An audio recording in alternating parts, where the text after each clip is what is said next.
మహాతల్లి ఇప్పుడు పుదుచ్చేరి గవర్నర్ గా ఉంది కిరణ్ బేడి. రోజుకి 20 కిలోమీటర్లు నడిచింది ఆవిడ. తండ్రి గారికి తను బస్సులో వెడితే టికెట్ల డబ్బు అయిపోతుందని 20 కిలోమీటర్లు నడిచి వెళ్లి చదువుకుంది. చదువుకున్న ఆవిడ IAS కి ప్రయత్నించింది, IPS వచ్చింది. భారతదేశంలో మొట్టమొదటి స్త్రీ IPS ఆఫీసర్. ఒక విషయం అంటే విషయం అంతే. ఆవిడ ఒకప్పుడు ఏషియాడ్ క్రీడలు జరుగుతున్నప్పుడు ట్రాఫిక్ అంతటికీ కూడా ఆమెని అధికారినిగా పెట్టారు. ప్రధానమంత్రి ఇందిరాగాంధీ ఆమెకి ఆదర్శ మహిళ. ప్రధానమంత్రి ఇందిరాగాంధీ గారి కారు ట్రాఫిక్ రూల్స్ కి వ్యతిరేకంగా పార్క్ చేసింది. అది ప్రధానమంత్రి కారు అని చెప్తున్నా కూడా ఆవిడ క్రేన్ తో ఎత్తించి వ్యాన్ లో పెట్టి పోలీస్ స్టేషన్ పంపించేసింది. ఆవిడికి క్రేన్ బేడి అని పేరు వచ్చింది.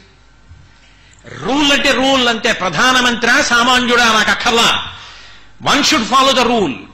Prime minister car wrong parking చేస్తే నేను ఒప్పుకోనంది. అలా అన్నందుకు ఆవిడ గోవా ట్రాన్స్ఫర్ చేశారు. అదే తల్లి రిపబ్లిక్ డే పెరేడ్ అంత గొప్పగా నిర్వహిస్తే ఇందిరాగాంధీ ఆవిడ్ని పిలిచి దగ్గర కూర్చోబెట్టుకుని కలిసి భోజనం చేసే అవకాశం ఇచ్చింది. ఇప్పటికీ పెద్దలో మాట అంటారు, బహుశా చరిత్రలో ఆవిడాన్ని బదిలీలు పొందిన అధికారిని ఎవరు ఉండరు అంటారు. ఆవిడ్ని తీసుకెళ్లి ఆఖరణ తీహార్ జైల్ కి డైరెక్టర్ జనరల్ గా వేశారు. ఆవిడ దాన్ని ఆశ్రమంగా మార్చింది. ఒక్క తప్పు చేసి జీవితంలో ఇక్కడికి వచ్చిన వాళ్ళు బాధపడకూడదు. వాళ్లలో ఉన్న సంతోషం పైకి రావాలి. వాళ్ళు మళ్ళీ ఉత్తములుగా బ్రతకాలని అంత మంచి వాతావరణం ఏర్పాటు చేసి తన పుస్తకం రాసి, ఆ రోజుల్లో కిరణ్ బేడి గారు రాసిన పుస్తకం అంటే దాన్ని ఆవిష్కరించడానికి ప్రధానమంత్రి అయినా వస్తారు. ఆవిడ ఎవరితో ఆవిష్కరింపచేసిందో తెలుసా? తిహార్ జైల్లో పేరు మోసిన ఖైదీ చార్లెస్ శోభరాజ్తో ఆవిష్కరింపజేసింది. అది ఆ తల్లి జీవితం. అంత గొప్పగా ఉంచుకుంది. టెన్నిస్ ప్లేయర్ బ్రిస్బేడీని పెళ్లి చేసుకుంది, అందుకని కిరణ్ బేడి అంటారు. ఇప్పుడు పుదుచ్చేరి గవర్నర్ గా ఉంది ఆవిడ. ఆవిడికి ఒక రాత్రిలో రాలేదు కీర్తి.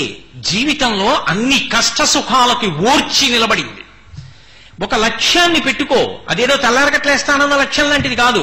ఒక రోజు కాదు, ఇవాళ పెట్టుకుని రేపు మర్చిపోవడం కాదు. పుబ్బలో పుట్టి మఖలో మాడిపోకూడదు.